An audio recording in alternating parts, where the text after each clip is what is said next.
Yeah, let's go ahead and get into our recaps. Let's see who we'll start off with tonight. Tonight we're going to kick things off with Nija, if you don't mind starting our recaps. Alrighty, so we made our way out of the fun house after a chance encounter with a young girl who was able to kind of lead us through the maybe some of the more dangerous parts of the fun house. Luckily, and her name was, I want to say, Seely or Steely. And we had a chance encounter with Happy Jack and the children, which actually ended up happily, as it was not didn't end up being a kill-all slugfest. Through some tactful negotiation from Elward and Dimitri, we were able to Saley. There we go. We were able to get out of that situation and further escape the funhouse with the children intact, +1. We then kind of had an interesting encounter with a hey, I bet. So as I thought about it, watched through the walkthrough, the listen through of the recording, with some kind of an interesting note about interesting note and backstory on Winrell's curse. And I don't recall. I didn't quite finish the end, but I'm not sure if she actually followed the advice and bathing in the fountain or not. But also, I guess in character, we would have heard that Elward was also apparently cured of some sort of ailment or curse that befell him. From the over the table, the blood spear in character, unbeknownst to us, whatever kind of curse he was carrying with him. Now we find ourselves back at the town where Nizia is probably keeping mostly to herself, albeit, depending on how things go and what Dimitri wants to share through chance encounters, she may be willing to afford some time at the forge if he were to ask for help. So. Yeah, a lot of things covered. It was all around pretty successful trip into the funhouse and back. Like you said, we got a bonus in addition to the kids that we hope to fight. It certainly could have gone a lot worse based on just what I'm guessing. Oh yeah, way worse. Y'all did excellent, and hopefully had some fun along the way. Thank you. Go ahead and take your inspiration, and we'll see you next. Next will be Elward, if you don't mind continuing our recaps. Okay. Sorry, I'm dealing with some sniffles. Okay, so last session, you were preparing for this big fight with Happy Jack, going through his funhouse and dealing with all his traps and misfits and pranks. But eventually, going through all the rooms and all the little details, especially his desk, we found out more and more about him. And then leading up to the actual encounter, thinking we're gonna have to put out all the stops to kill this guy, but at the end, kind of like with Fiona and Falaki, surprisingly we settled it without having to fight. By understanding both sides and where they're sorry, swallowing while I'm talking is very hard. Learning both sides of the story and giving each other their perspective. We settled it without combat. Fortunately, Happy Jack had to go out with a bang, but at least in some way, if he left out of there feeling like a better person, then it's good for him. Yeah, I just like that. Like I said, this is probably the most dangerous and scary of all the campaigns, but that's two very powerful encounters that we solved just by delegating and settling it with words and not firebolts. Indeed, yeah, it was a bit of a build-up. There was a lot of paths you could have taken in the funhouse, but the ones that you all took, kind of led you to some very key information of the history of Happy Jack that we could have totally missed, and it kind of it kind of built it up to that maybe he wasn't the monster that we would have just seen otherwise, and yeah, I was really impressed with how you guys handled that. Thank you. Go ahead and take your inspiration. And I was very happy that ketchup was the right path. I always knew it. As a kid, mustard and relish. No. Throw that hot dog away. Ketchup. Yeah, yeah. The map designer did not explain why ketchup was the right path, but I bet you anything he was thinking the same thing around. Like as soon as you said it, it clicked, and I was like, that's got to be the reason. But yeah, ketchup would have been the right path if we had taken the slide.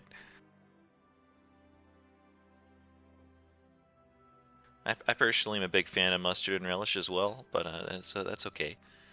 Oh yeah, definitely as an adult, but as a kid, no. Yeah, Take that away from me. Kid or adult, it's just only been mustard with some fresh chopped onion on it. It's pretty hard to beat that too. That's a pretty good combo. Thank you. Take your inspiration, Elward, and next will be Dimitri, if you don't mind continuing our recaps.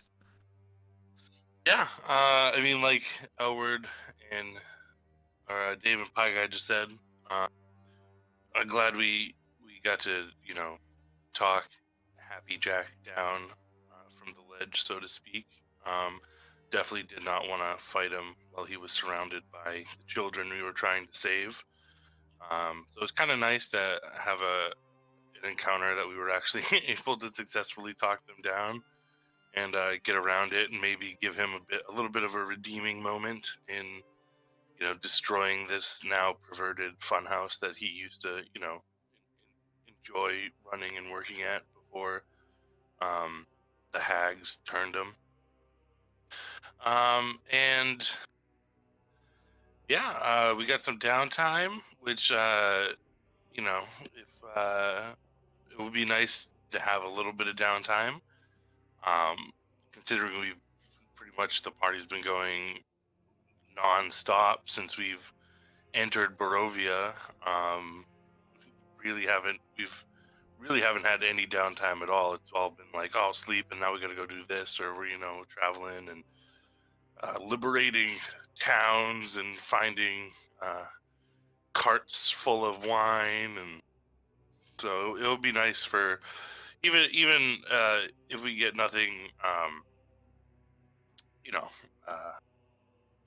productive done during the downtime. It would still, like, for the characters, I feel like it's nice to have like a few days breather, because we've been here for like 2 or 3 weeks or something like that, or at least 2 weeks, and it's been non-stop for our character. It will be good to get a little bit of as much R&R as we can get in this town. Yeah, indeed, a bit of a respite is well deserved. I think by the tracking, we're about to take right over 2 months game time, 2 moon cycles of 28 days per moon cycle, so a little over that.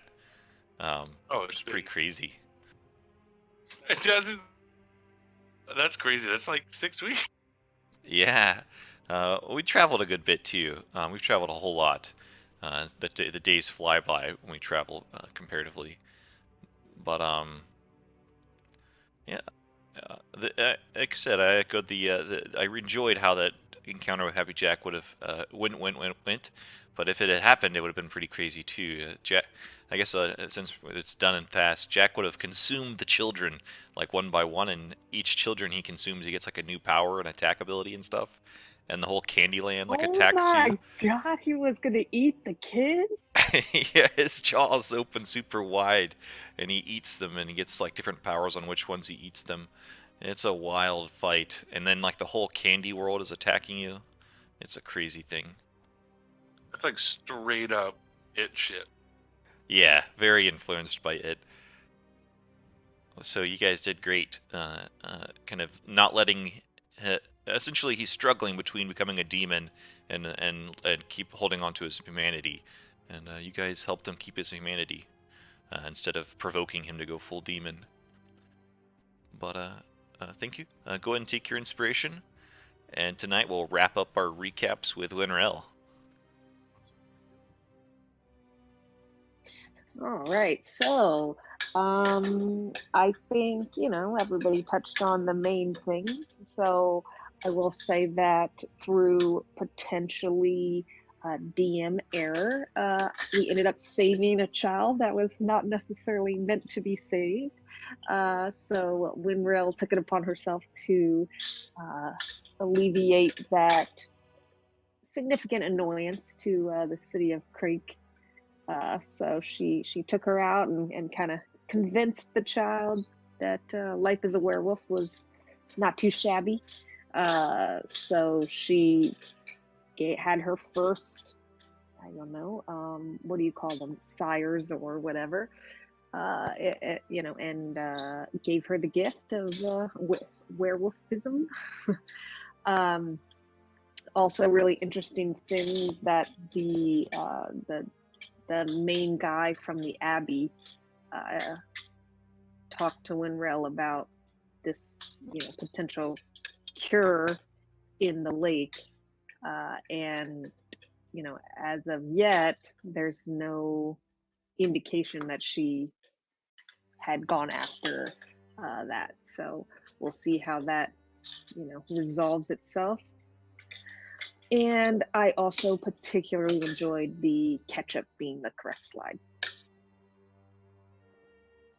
Yeah, indeed. It seems like Winrel has a bit of a soft spot for the lost children of Barovia, including this new one, Saley, who she's kind of taken under her wing. I was really glad you followed up on the abbot. I was hoping, I actually almost intentionally didn't respond when Nija brought it up to see what you were going to say. But yeah, it's an interesting encounter, an interesting healing method, as well as what knowledge he has of you all. But yeah, we'll see what you guys make of the abbot, and or if we do anything about it. But thank you. Go ahead and take your inspiration. Does anyone have any questions before we move back into session? Excellent. I don't have any housekeeping this week. I know I throw a bunch of new tools and APIs and stuff at you guys pretty often. This week we're just sticking with what we got.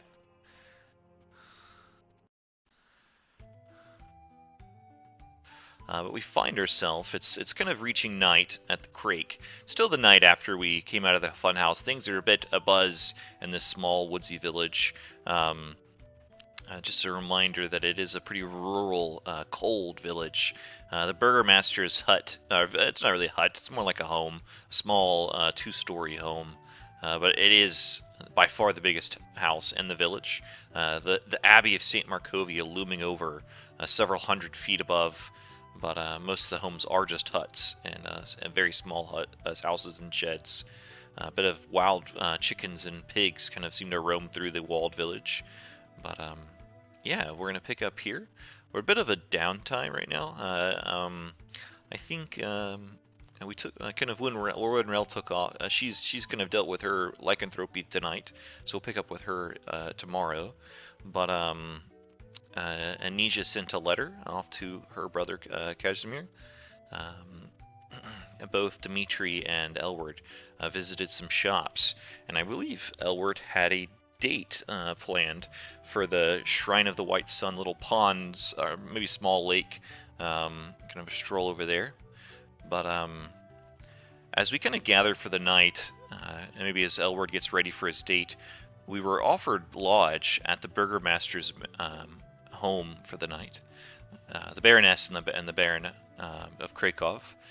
But as you kind of approach the Krakov cottage, you see the abbot stroll out with a bit of a smile and a warm wave.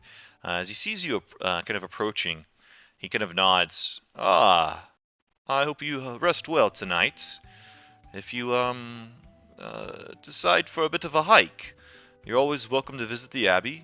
In fact, I have a bit of a favor for you all if you're interested. But no bother. Who's there right now? Is it me, Elward, and Niza? Correct. Nizia? Correct. Okay. You haven't seen Ismark or Serena. Rictavio, you haven't. He's kind of been wandering a bit as well since the chaos of arriving back from the funhouse.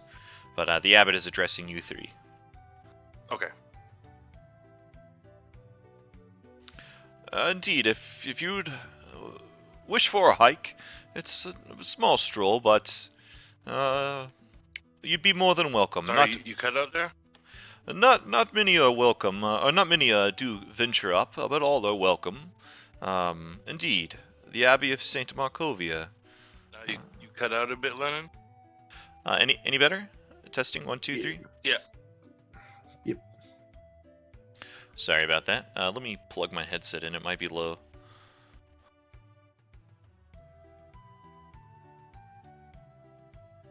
Charging battery. Alright, hopefully that'll be a bit better.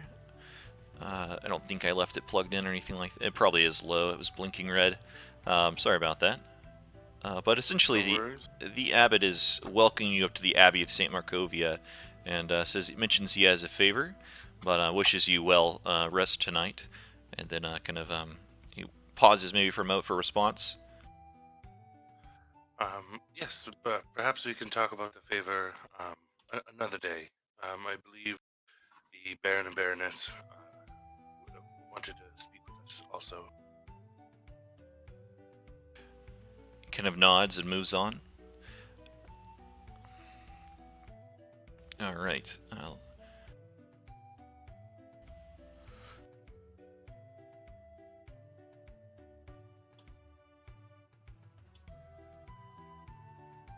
As you enter as you kind of come to the opening of the Baron's Krakov cottage, you see Dmitri kind of tears in his eyes, waving at the abbot as he leaves. Welcome. Come in, friends. Come in. Great things have happened. A miracle, in fact. The abbot has blessed us, and it's all thanks to you all. Please, make yourselves welcome. Is there anything I can get you? A hot cup of tea, some food, anything. You are our esteemed guest, our family even. You've saved my son.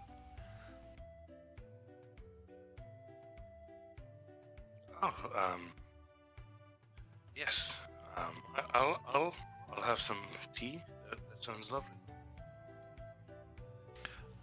He kind of walks over to one of the comfy chairs near the fireplace and pats it, kind of brushes it up. Please, take a seat. I'll be right back. Anything for you, Nisha or Elwood? Yeah, take whatever you can offer. Nothing.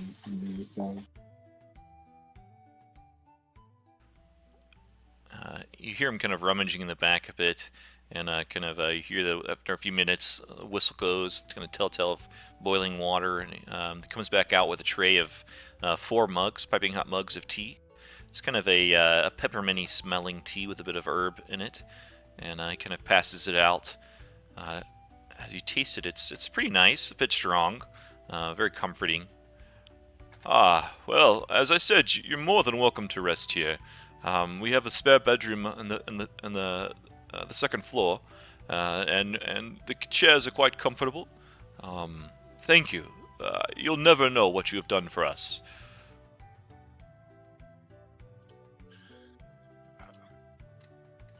It was our pleasure, Baron.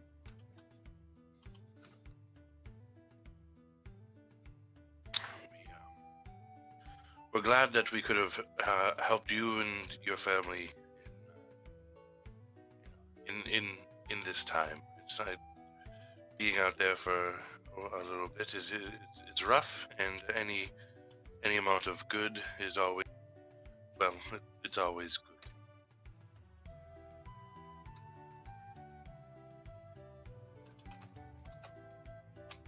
At about that time, you see Anna come out of the main bedroom. Elward, you have a bit of a sight into the bedroom. As she kind of comes out, you see a young boy, maybe only about 11 or 12 years old, kind of lying in the bed with his eyes wide open, kind of motionless. It definitely looks like he's breathing, but his skin is quite pale.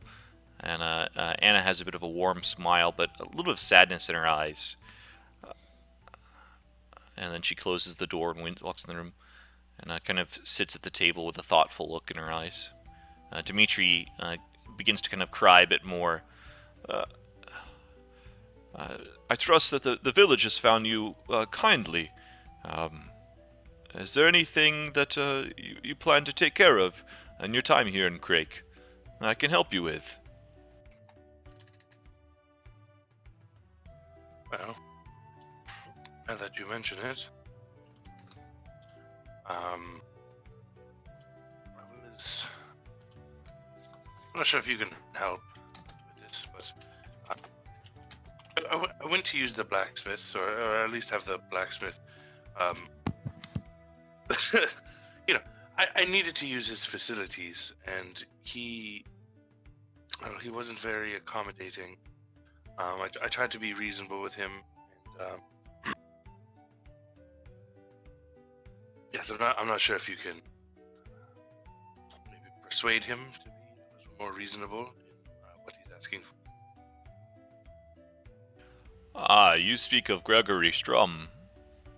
I don't know why son after son after son of that family takes the same name, but the one that you met is nothing but a mediocre blacksmith. I'm sure that, and he kind of sizes up you and your tools, whatever you're needing to make, you could probably make better than he. His grandfather, though, was some of the best smithing I've ever seen. Quite an armor smith. Some of the best pieces I've ever seen as well. And he kind of gestures at Anna's armor. It looks very nice. And he kind of sadly looks down at his own, and then looks back at you. Yes, I mean, the armor that was there looked like it'd been there for a while, but it looked of very fine craftsmanship.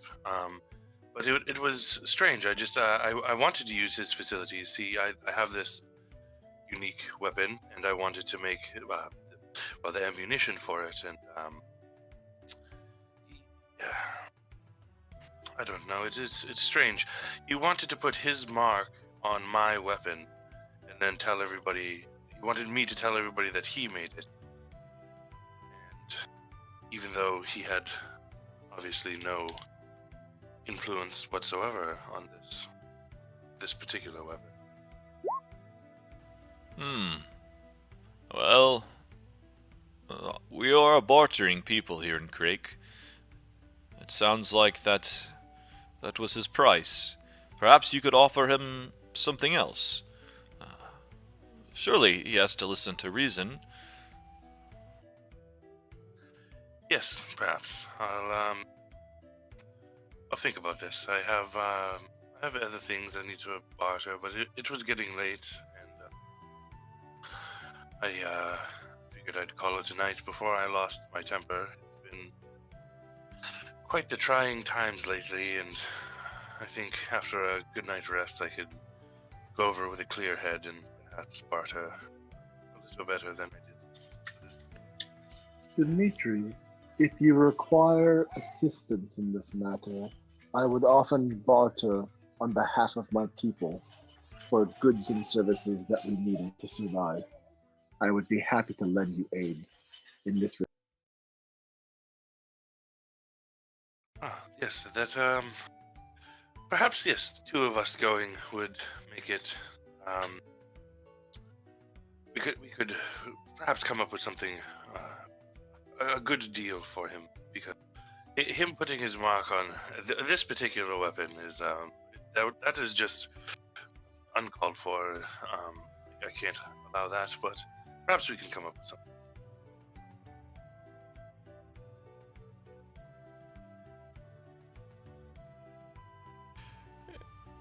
If you have any more trouble, and if Grigory doesn't come to his senses, do come back. I'll see what I can do.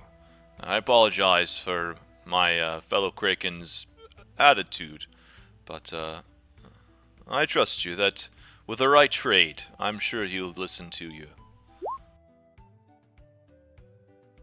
Yes, I don't know. It feels a bit. I don't know. I guess this feels a bit silly, actually, complaining to the Baron and Baroness. You clearly have bigger worries, but I appreciate you listening to. Indeed, and nothing is too great for you all. You have brought us back our son, and that is an unspeakable gift. Whatever I can help you with, I am happy to do.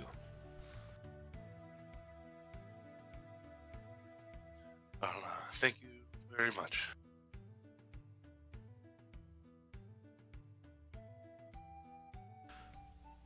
And I guess this would continue at some point. Elward, are you going to make your way out to the date, or are you going to stand her up? No, I'm gonna find a room, go to my room, use my disguise here to jazz myself up a little bit.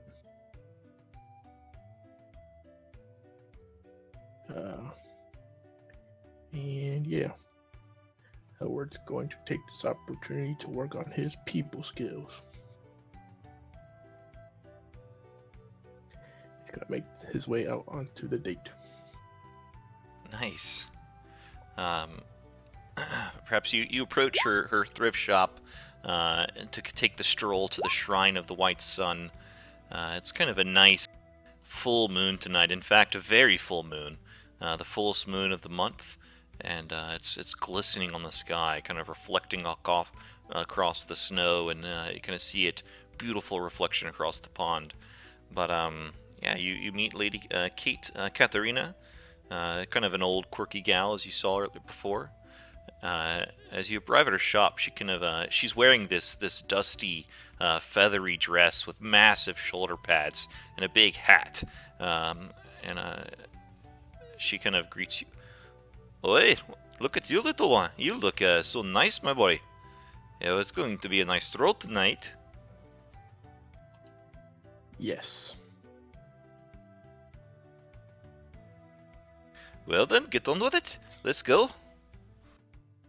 Okay. And she grabs your arm and kind of leads you down the way.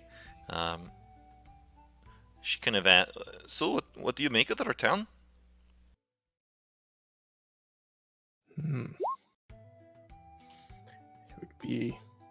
It's very far from the castle, so Strahd wouldn't mess with you. That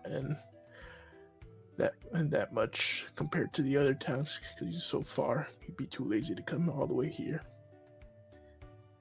That abbot is handy to have. You guys are vulnerable to scary clowns that kidnap children. You might need to work on that. All in all, you have a very secure town. That's all thanks to you lot, too. None of the residents ever really left the village. Fear of being attacked by those wolves and the werewolves. But I would like to get out more. I don't know if I'd go to the castle, but maybe to the abbey. No one from the village goes to the abbey anymore. The bells, they ring at weird times of day. It's filled with those awful screams, and then horrible human laughter. You'll hear some tonight, maybe. Screams and human laughter. That is very peculiar. It's a shame. I wish old Saint Macarvia would ever come back. A priestess of the Mother Night. She was a fine one. Well, the stories go at least. Say the only one to ever give old Strahd a limp. Took her own self and her army down there. Showed him what's what. But, like so many before her, and so many after,